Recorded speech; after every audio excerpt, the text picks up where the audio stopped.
मैं कह रहा हूं आज निश्चिंत हो जाओ, तुम्हारा परमेश्वर यहोवा उनके श्रापों को आशीष में बदल देगा, क्योंकि वो तुमसे प्रेम करने वाला परमेश्वर है। आज के बाद किसी के श्राप से डरने की जरूरत नहीं है। मैंने कहा आज के बाद किसी के श्राप से डरने की जरूरत नहीं है। Your Father is turning every curse spoken against you into a blessing and a blessing and a blessing in your favor. When the curse is so powerless before a blessing, क्योंकि कर्ज जाता है चौथी जनरेशन तक, blessing जाती है 1000 generation तक। Curses are powerless because of what my Savior Jesus did on the cross of Calvary. श्राप में कोई सामर्थ नहीं, क्योंकि यीशु मसीह क्रूस पे गया। एक बात मैं आपको बोलता हूं, अगर आप सच में आज का वचन ध्यान से सुने, आज के बाद जनरेशन कर्सेस आपको चिंता करने की जरूरत नहीं है। आज क्यों इतने मसीह हैं जो आजाद नहीं है?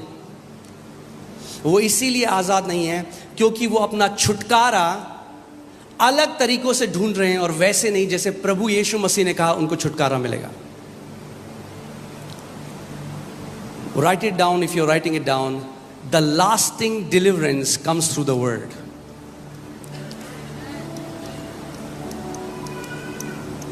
The lasting deliverance comes through the word.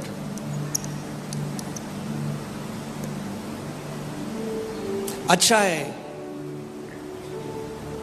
आप जाते हैं मीटिंग्स में, परमेश्वर के दास लोग आपके ऊपर हाथ रखते हैं, वो बहुत अच्छा है, मगर वो आपको एक पूरा लास्टिंग डिलीवरेंस कभी नहीं दे सकता। ले हैंड आपको पूरी जिंदगी छुटकारा नहीं दे सकता। अगर पूरी जिंदगी छुटकारा चाहिए, you will have to know the truth. आपको सत्य को जानना पड़ेगा, और सत्य आपको हर एक बंधन से छुटकारा और आजादी दे देगा। Amen? Otherwise that will be a temporary fix. कुछ समय के लिए आराम मिलेगा, जरूर मिलेगा, बिल्कुल मिलेगा कुछ समय के लिए, मगर फिर जब दूसरी साइड से कोई और चीज आएगी फिर आप खोजोगे। मगर यह परमेश्वर की इच्छा है कि आप स्वतंत्रता में चलो, फ्रीडम में चलो। Amen? So what sets you free? Knowing the truth. इसका मतलब अगर किसी भी एरिया में आप बंधे हुए हो, इसका मतलब उस एरिया में अभी तक परमेश्वर का ट्रूथ या परमेश्वर का सत्य आपके ऊपर प्रकट नहीं हुआ है, इसीलिए आप उस एरिया में बंधे हुए हो। अगर आप एक विश्वासी होते हुए प्रभु यीशु मसीह में आपने विश्वास किया, आपको नया जन्म मिला, और आप फिर भी कुछ एरिया में बंधन में हो, वो ऐसा है उस एरिया में आपके डार्कनेस है, अंधकार है, और वो अंधकार एक ही तरीके से आपके जीवन को छोड़ के जाएगा। The antidote to darkness is light. आपको केवल रेवलेशन चाहिए कि प्रभु यीशु मसीह ने पहले से आपके लिए क्या कुछ कर दिया है।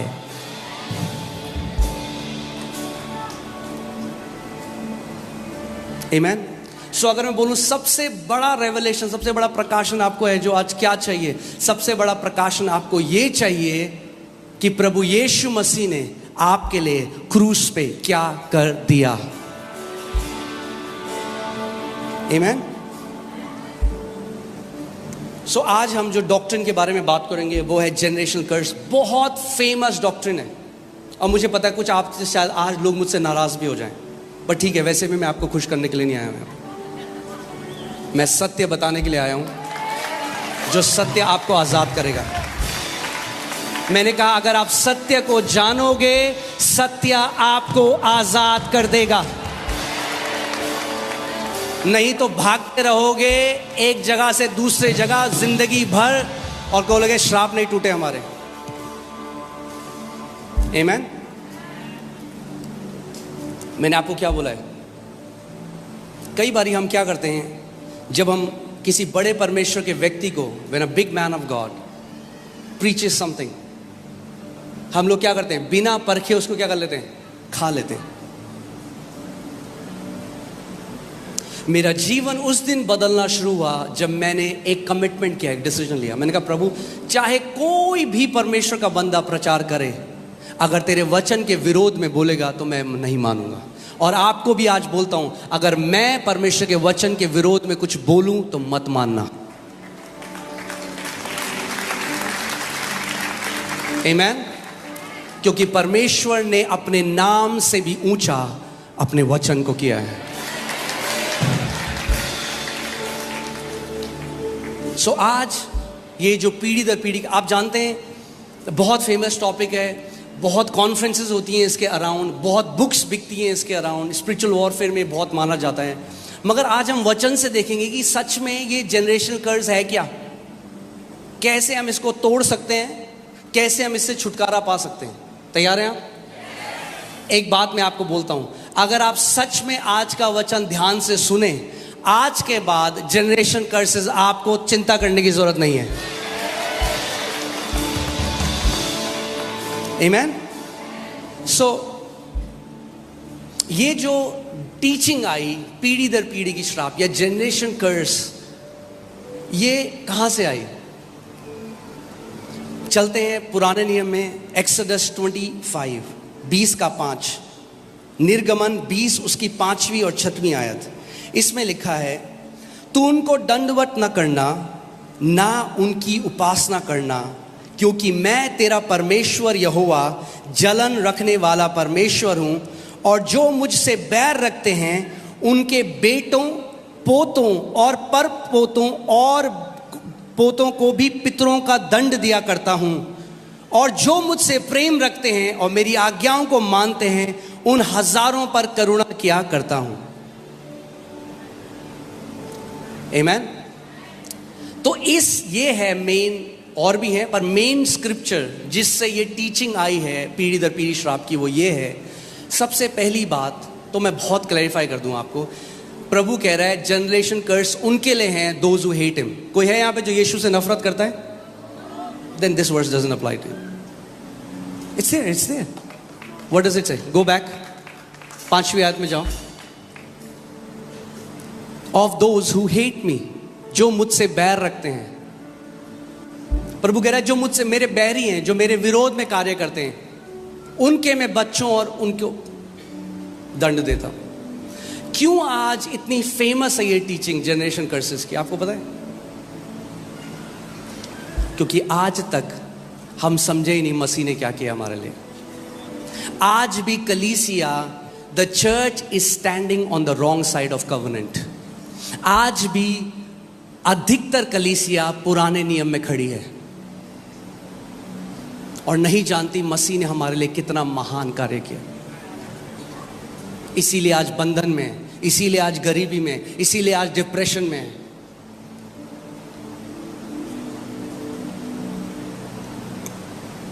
प्रॉब्लम इस शिक्षा के साथ ये है, मुझे पता है आप में से बहुत सारे लोग भी मानते हैं इसको, इसीलिए प्रभु ने मुझे वचन दिया आपके लिए।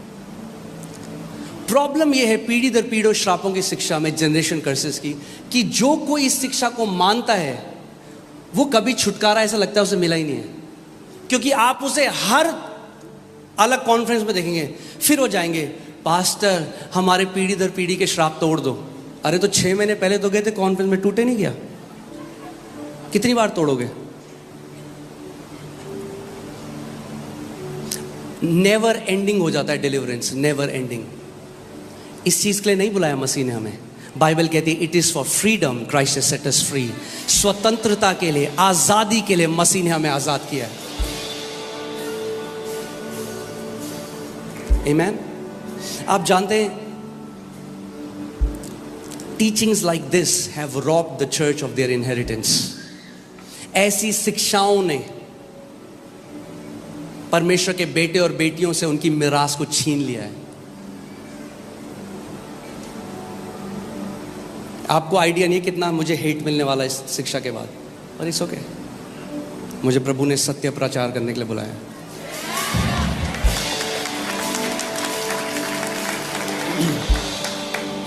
आप जानते हैं नए नियम में एक भी आयत नहीं है जो कहती है हमें पीढ़ी दर पीढ़ी के श्रापों को तोड़ना है। सो जो ये सिखाता है उसको कहाँ जाना पड़ता है? पुराने नियम में।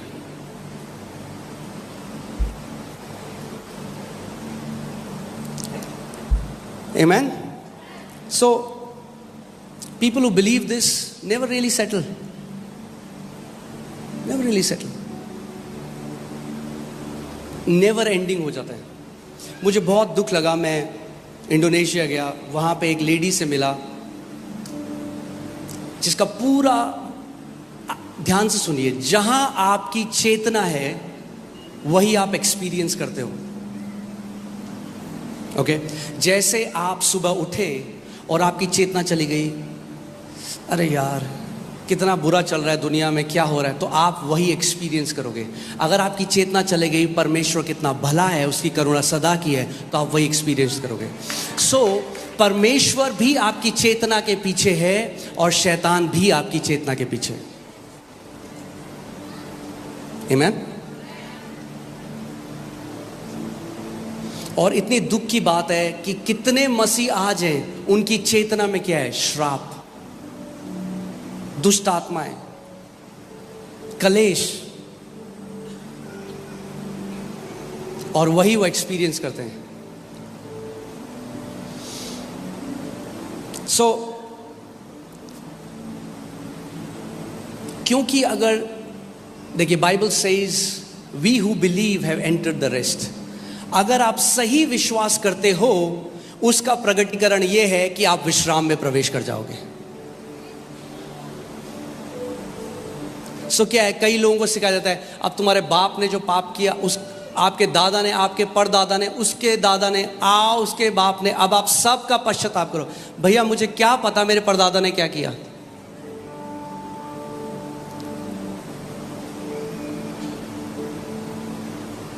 कैसे करूं मैं पश्चाताप उन चीजों का? नहीं, ये श्राप आपके पीढ़ियों से आ रहा है. क्यों ऐसी शिक्षाएं? क्योंकि मसीह का ज्ञान नहीं है. क्योंकि आज भी पुरानी वाचा में जी रहे हैं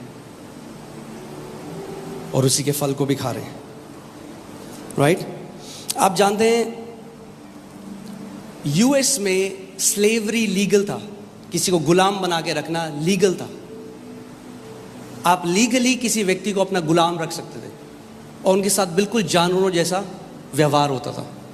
तो प्रेसिडेंट अब्राहम लिंकन, कितने लोगों को पता है अब्राहम लिंकन के बारे में? हाँ, सबको पता है. सो अब्राहम लिंकन आए और उन्होंने एक डिक्री निकाली, यानी एक घोषणा करी, जिसको बोला इमेंसिपेशन प्रोक्लेमेशन.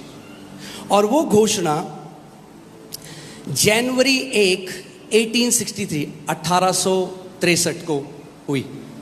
और उस घोषणा में यह लिखा था कि आज से कोई भी व्यक्ति गुलाम नहीं रहेगा, सबको आजाद कर दिया जाए. क्या हुआ? यह घोषणा निकाल दी गई. तो इलीगल हो गया अब गुलाम होना, क्योंकि सरकार ने, प्रेसिडेंट ने उस कंट्री के ये घोषणा कर दी. पर आप जानते हैं उसके 100 साल तक गुलाम थे लोगों के. आप जानते हैं क्यों थे वो गुलाम? क्योंकि उनको ज्ञान नहीं था कि हमारे लिए छुटकारे का वो डिक्लेरेशन हो चुका है.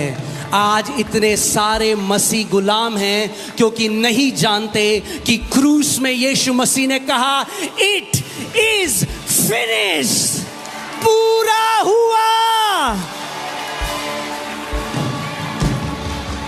आमेन. इट इज फिनिश्ड का मतलब इट इज फिनिश्ड. हालेलुया.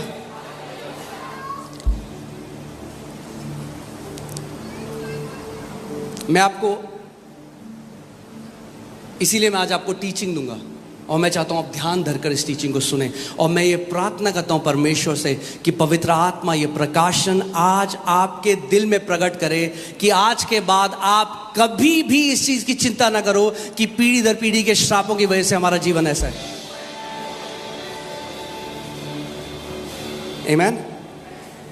कई लोगों को लग रहा है ये क्या हो गया, हम तो इसलिए आए थे कि हमारे पीढ़ी दर पीढ़ी के श्राप तोड़ेंगे.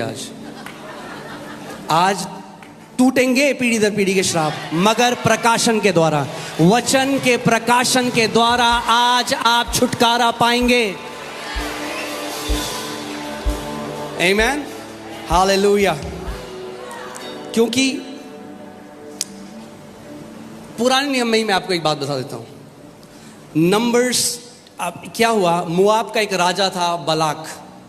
बलाक ने क्या किया, एक प्रॉफिट को बुलाया, परमेश्वर के एक भविष्यवक्ता, एक नबी को बुलाया जिसका नाम था बलाम। और बलाम को क्या किया, पैसे दिए और बोला इजराइलियों को श्राप दे।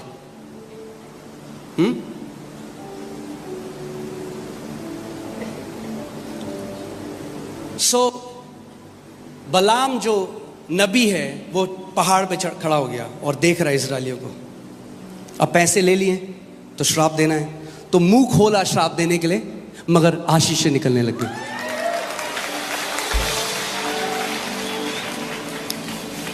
देखिए गिनती 23:11 में क्या लिखा है, तब बालाक ने बिलाम से कहा तूने मुझसे क्या किया है, क्योंकि पैसे ले लिए थे। अब राजा बोला ये क्या किया तूने, पैसे भी ले लिए, मैंने तुझे अपने शत्रुओं को श्राप देने को बुलाया था, परंतु तूने उन्हें आशीष ही आशीष दी है। बुलाया किसके लिए था, श्राप देने के लिए, मगर क्या निकला उसके मुंह से, क्यों, because how can you curse someone whom God has blessed. अगर परमेश्वर ने हमें आशीष दी है, कोई हमें श्राप नहीं दे सकता। आमीन, हालेलुया। फिर आपको एक कहानी बताऊंगा।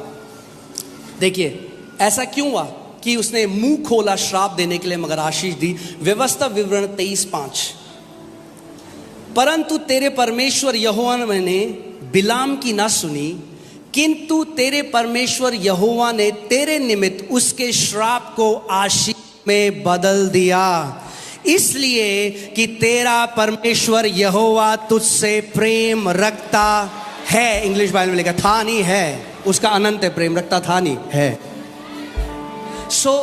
जो ये बलाम है, जो प्रॉफिट परमेश्वर का, वो आज उन परमेश्वर के दासों को दर्शाता है जो आज भी लोगों को श्राप देते हैं। मेरी कलीसिया छोड़ी तो श्राप आएगा, टेंशन फ्री हो जाओ, परमेश्वर उसके श्राप को आशीष में बदल देगा।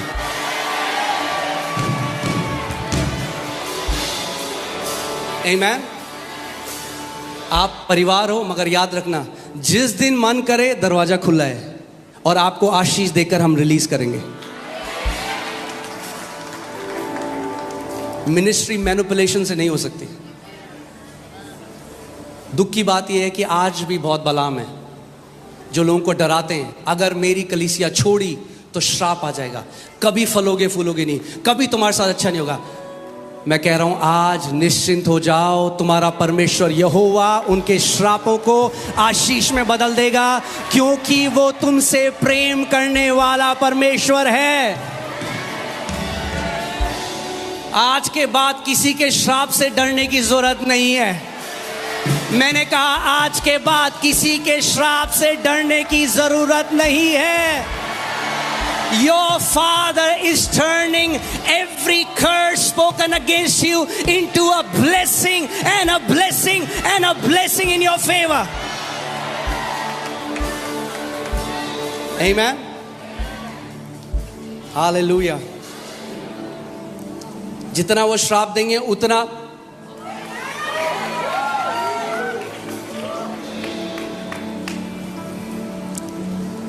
Amen. मगर अगर आपने मान लिया और आप उस डर के अंदर आ गए, क्योंकि डर एक दुष्ट आत्मा है, तो आपके साथ वही होगा जो वो कहते हैं। इसीलिए हमें जाननी है हमारी मिरास मसीह में क्या है। ऐसे एक परमेश्वर के दास के पास में गया, मैंने कहानी आपको पहले बताई है, कुछ नए लोग हैं, और परमेश्वर ने मुझे अफ्रीका जाने के लिए कहा था, बट उन्होंने भविष्यवाणी दी कि परमेश्वर नहीं चाहता कि तू जाए। और जब मैं घर में आया, इसीलिए बाइबल कहती है हर एक भविष्यवाणी को क्या करो, परखो, because some prophesy and some प्रोफेलाई।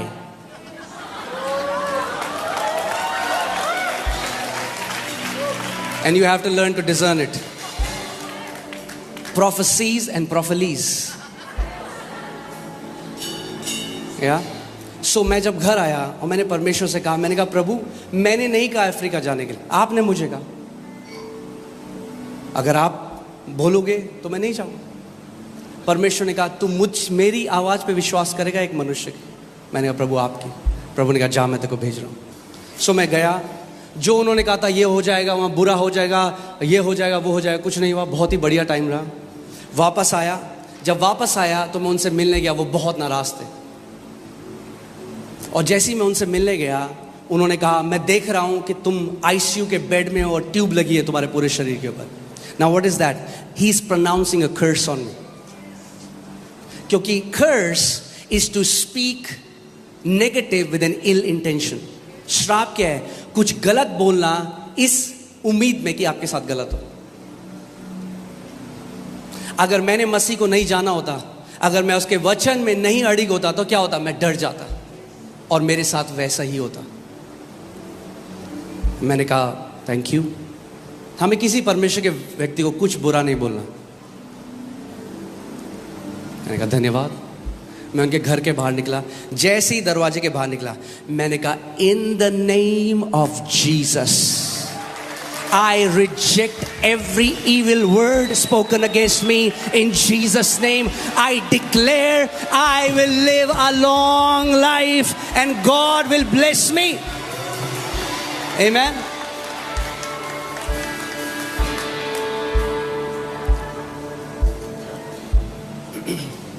केवल अगर कोई बोल दे यहोवा कहता है, इसका मतलब ये नहीं कि यहोवा कहता है, क्योंकि वही यहोवा आपके अंदर भी रहता है। सो आपको परखना सीखना है।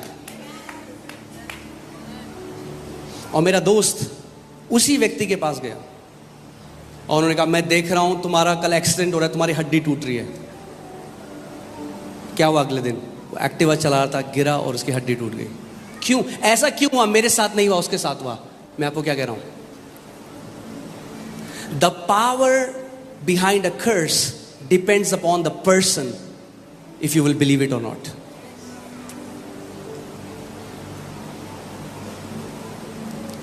Amen?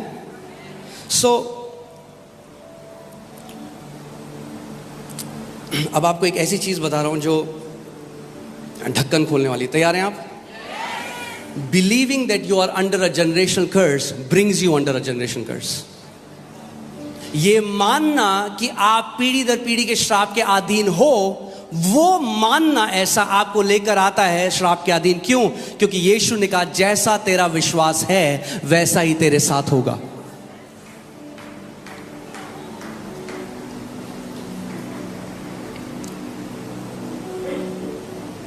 एक परिवार है, मैं उनसे मिला, बिल्कुल नए मसीह में आए। उनको मेरे ख्याल से 15 दिन हुए थे और वो मेरे पास आए, बोले पास्टर जी, मैं कहीं गया था प्रचार करने किसी दूसरे शहर में, बोले पास्टर जी हमारे श्राप तोड़ दो पीढ़ी दर पीढ़ी के। मुझे इतना बुरा लगा वो सुन के। मैंने कहा प्रभु, जिस भी व्यक्ति ने इनको शिक्षा दी, इस व्यक्ति ने इनको करप्ट कर दिया। और वो दोनों हस्बैंड वाइफ दोनों की डेथ हो चुकी है आज।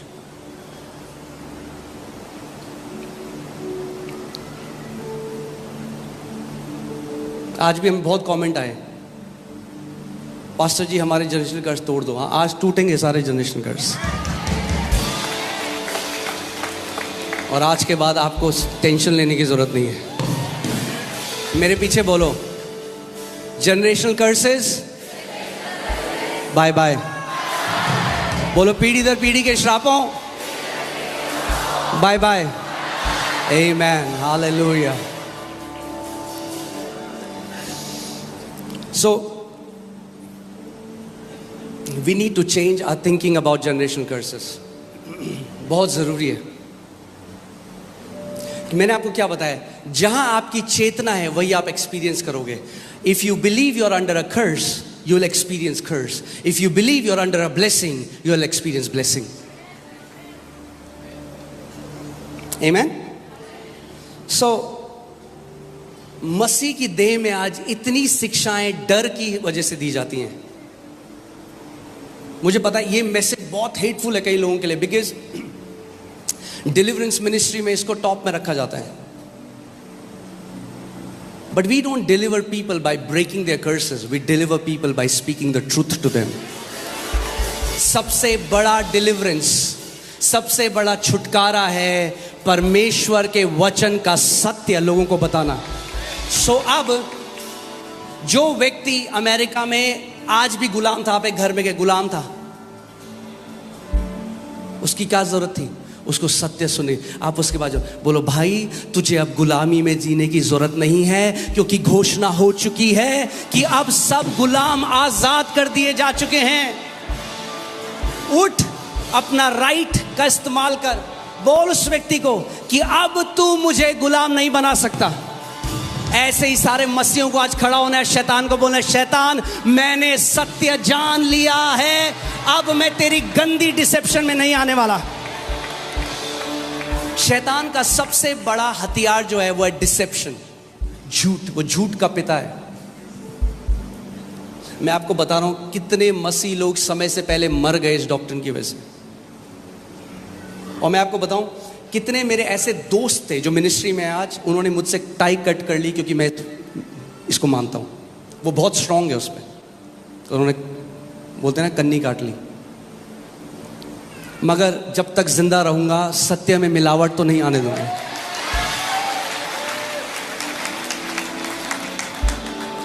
आमीन।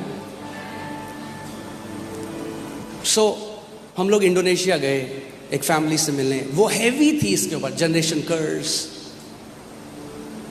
हमने एक अच्छा सा सूट उनके लिए लिया। हम उनके घर गए, हमने उनको सूट दिया, तो उन्होंने सूट ऐसे देखा, बिस्तर में रख दिया। कह रही, ये देख रहे हो आप, इसमें एक दुष्ट आत्मा का चेहरा दिख रहा है, इस जो कढ़ाई हो रही है। ये होता है उन मसीहों का हाल। उन्हें हर जगह दुष्ट आत्माएं दिखाई देती हैं। क्यों? क्योंकि दिमाग के अंदर इन टीचिंग्स ने करप्ट कर दिया उनके दिमाग को। Wrong teachings have robbed Christians.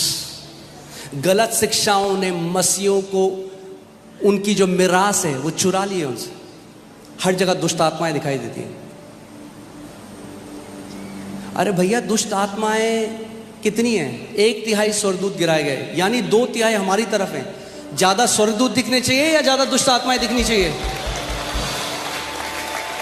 स्वर्गदूत भी देखा करो कभी, क्यों दुष्ट आत्माएं देखते रहते हो हर समय? मैं अपने कमरे में कल रात प्रे कर रहा था, और जैसे मैं प्रे कर रहा था रात को, हमारे घर पे एक वो डस्टबिन है जो मोशन सेंसर है। अगर आप उसके पास जाओगे तो वो खुल जाएगा। तो वो बिल्कुल उतना दूर था जिधर वो स्पीकर रखा है, और मैं यहाँ पे था, और मैं टंग्स में प्रे कर रहा था। तब तक वो खुलने लगा, बंद होने लगा, खुलने लगा, बंद होने लगा। अब अगर मेरी चेतना के अंदर दुष्ट आत्मा है, मैं कहूँगा मम्मी। मैंने क्या किया? मैंने कहा हाँ हाँ मुझे पता है, मेरा स्वर्गदूत है वहां पे। भाई स्वर्गदूत क्यों नहीं कर सकते? ओह हमारा पंखा चलने लगा। स्वर्गदूत नहीं चला सकता आपका पंखा, दुष्ट आत्मा ही चलाएंगे। स्वर्गदूत कह रहा है भाई मैं भी हूं, इस्तेमाल कर, मेरा वचन बोल। आज मैं चाहता हूं आपकी चेतना श्रापों से हटकर आशीषों की तरफ चली जाए। May the Lord turn your consciousness from curses to blessing, from death to life in Jesus' name. Amen. Hallelujah. बोलो I am blessed. Hallelujah. क्या आप कभी ये बोल सकते हो आज बहुत अच्छी सुबह और रात हो रही है? क्या आप ऐसा बोल सकते हो आज मैं बहुत भूखा हूं और बहुत पेट भरा है मेरा? आप ये बोल सकते यहां पे बहुत उजाला है और बहुत अंधेरा है? I don't understand this. अगर मैं मसीह में आशीषित हूं, मैं आशीषित श्रापित तो नहीं हो सकता? आपका तो पता नहीं, मैं तो नहीं हो सकता। क्या आप हो सकते हो आशीषित श्रापित? Can you be blessed cursed? That's not possible. How can you be blessed cursed? When the curse is so powerless before a blessing, क्योंकि कर्स जाता है 4थी जनरेशन तक, ब्लेसिंग जाती है 1000 जनरेशन तक।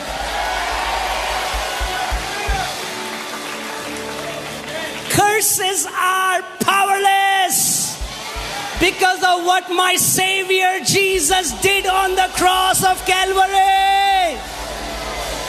Amen. श्राप में कोई सामर्थ नहीं, क्योंकि यीशु मसीह क्रूस पे गया. Hallelujah. Oh glory. So मैं फिर से रिपीट करता हूं. Believing that you are under a generational curse brings you under a curse.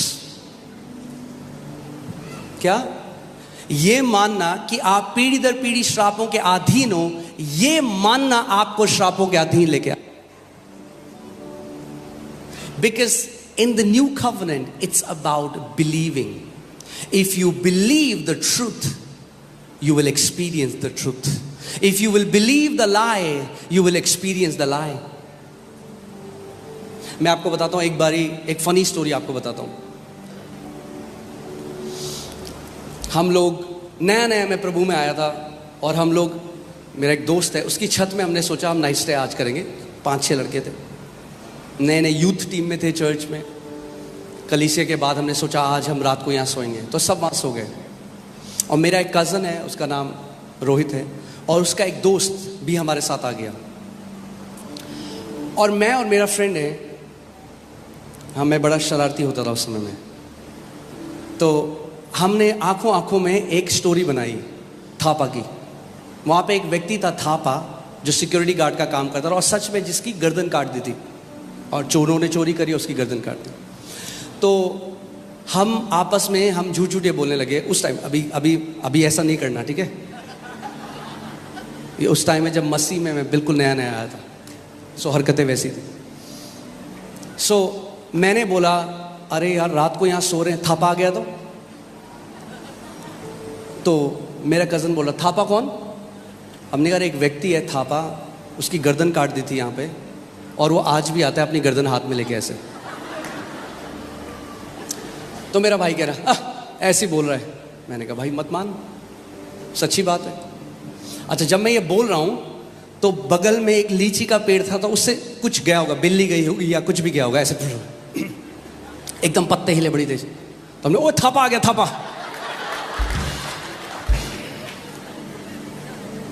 तो मेरा भाई कह रहा, अरे मजाक करो तो मजाक करो. मैं कह रहा भाई सच में मजाक नहीं कर रहे. फिर जिसका घर था उसने कहा मैं नीचे सोने जा रहा हूँ, तो चला गया. हमने कहा देखा, उसका घर है, वो नहीं सो रहा हमारे साथ.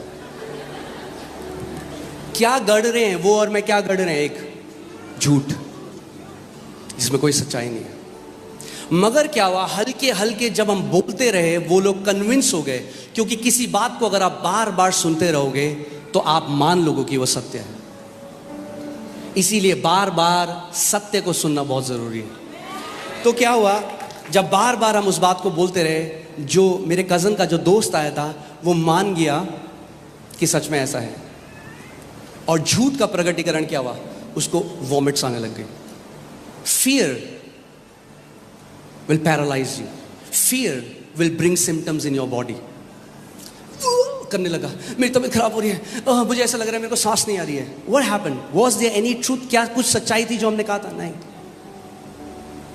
मगर क्योंकि उसने एक झूठ पर विश्वास किया, वो झूठ को एक्सपीरियंस करने लगा. अगर आप झूठ पर विश्वास करोगे,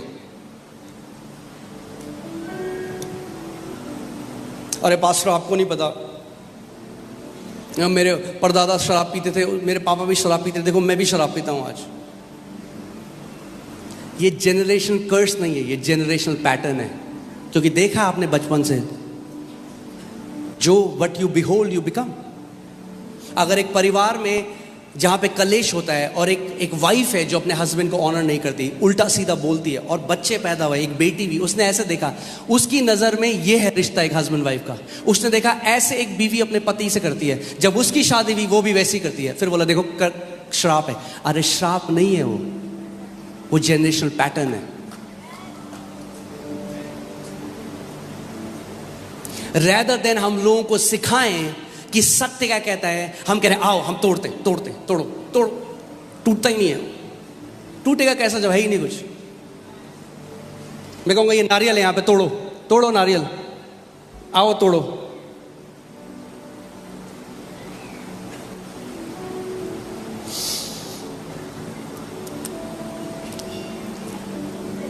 सो ये जो टीचिंग है ये यीशु मसीह के समय में बहुत, ओल्ड टेस्टमेंट में तो बहुत ही पॉपुलर थी। हर कोई मानता था कि इस हमारे हर किसी के साथ जो बुरा हो रहा है वो इसलिए हुआ क्योंकि बाप दादा के जो पाप हैं वो हमारे ऊपर आ रहे हैं। आमीन। काफी शांत हो आप लोग। हालेलुया। देखिए यिर्मयाह 31 उसकी 29 से 31 में क्या लिखा है, मैं इंग्लिश में इसको पढ़ता हूं। In those days they shall say no more, the fathers have eaten sour grapes and the children's teeth are set on edge. ध्यान से सुनो, इन दोज डेज, हिंदी में लिखा है उन दिनों में वे फिर ना कहेंगे पुरखों लोगों ने तो जंगली दाख खाई, जंगली दाख नहीं खट्टी दाख खाई, परंतु उनके वंश के दांत खट्टे हो गए। ये क्या है उस समय में, क्या ये किसको दर्शाता है? जेनरेशनल कर्स को, कि पिता ने खट्टा खाया और दांत किसके हुए खट्टे? बच्चों के। यानी जो पिता ने किया भोगा किसने? बच्चों ने और उनके बच्चों ने। मगर परमेश्वर कह रहा है उन दिनों में, यानी कोई दिन है जिसमें अब ये कहावत नहीं कही जाएगी कि पिता ने खट्टा खाया, जंगली दाख खाए, बच्चों के दाल खट्टे हुए। और कौन से दिन है वो? 31st। Behold, the days are coming, says the Lord, when I will make a new covenant with the house of Israel and with the house of Judah. Hindi में लिखा है ऐसे दिन आने वाले हैं जब मैं इज़राइल और यहूदा के घराने से नई वाचा बांधूंगा। यानी नई वाचा में ये नहीं कहा जाएगा कि बाप ने खट्टे अंगूर खाए और बच्चों के दांत खट्टे हो गए।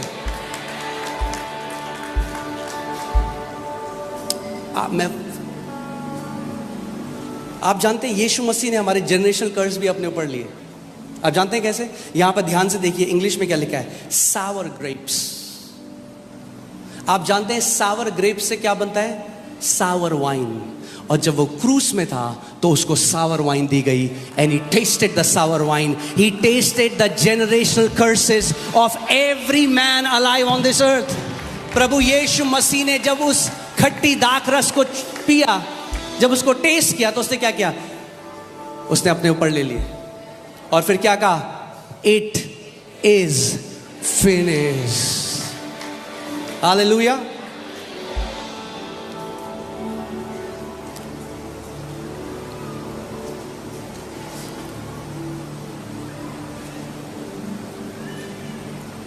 इसीलिए इतना अटैक होता है जब आप इसमें बोलते हो, because there are many ministries जिनकी फाउंडेशन जनरेशन कर, अगर वही बोल दिया नहीं है तो फिर क्या होगा? कुछ नया शुरू करना पड़ेगा। इतना ज्यादा लोगों को सिखा दिया श्राप श्राप श्राप श्राप श्राप। एक ऐसे ही एक टीचिंग है बहुत कॉमन कि हर किसी के अंदर दुष्ट आत्मा होता है। और एक प्रचारक हमारी कलीसिया में आए और उन्होंने बोला हर किसी के अंदर कोई ना कोई दुष्ट आत्मा। मैं खड़ा हुआ, मैंने कहा मेरे अंदर नहीं है, इनके अंदर होगी। जैसे आप, परमेश्वर का वचन कहता है क्या तुम नहीं जानते कि तुम पवित्र आत्मा का मंदिर हो और परमेश्वर का आत्मा तुम्हारे अंदर वास करता है। शो मी वन स्क्रिप्चर, एक आयत जिसमें लिखा है हर किसी के अंदर दुष्ट आत्मा है।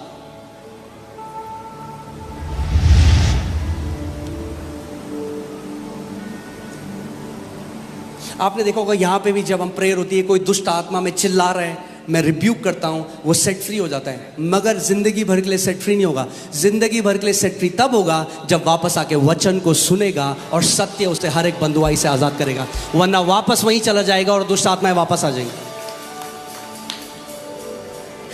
और ये मैं उनकी बात कर रहा हूं जो मसीह में नहीं है।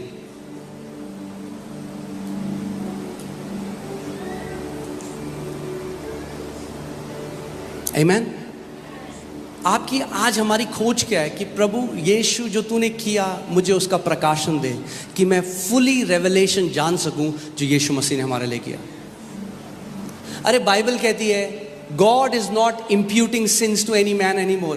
परमेश्वर नए नियम में अब हमारे पापों का लेखा जोखा नहीं लेता। अरे जब मेरा पाप का लेखा जोखा नहीं ले रहा तो मेरे परदादा का क्यों लेगा?